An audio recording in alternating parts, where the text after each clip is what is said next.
You can charge this using solar, which is a nice feature, and into doing so you would face this side, the solar panel side, to the sun. And then the other nice thing is that you can charge it also using a USB cable if you wanted to charge quickly, and you can do that by charging it by opening the flap on the bottom right there. And that's what it looks like. So you could charge it that way as well.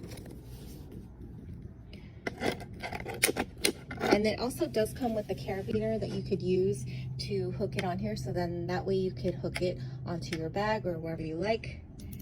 And what's nice about this is that it works as a light or a lamp. So you can use this for camping, or you can use this as a work light.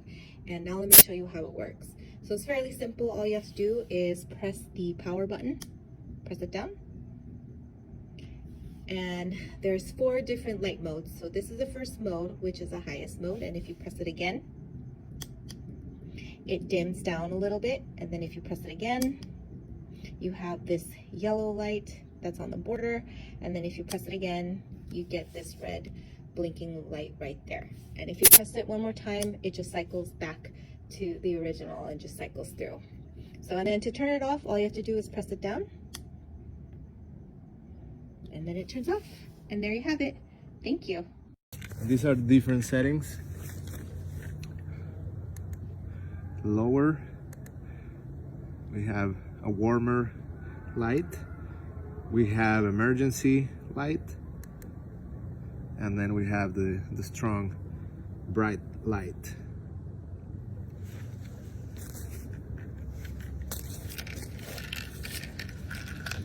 It's very small and it's extremely powerful. No light, completely dark.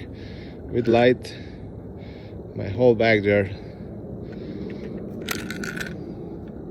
filled with this small light, portable light.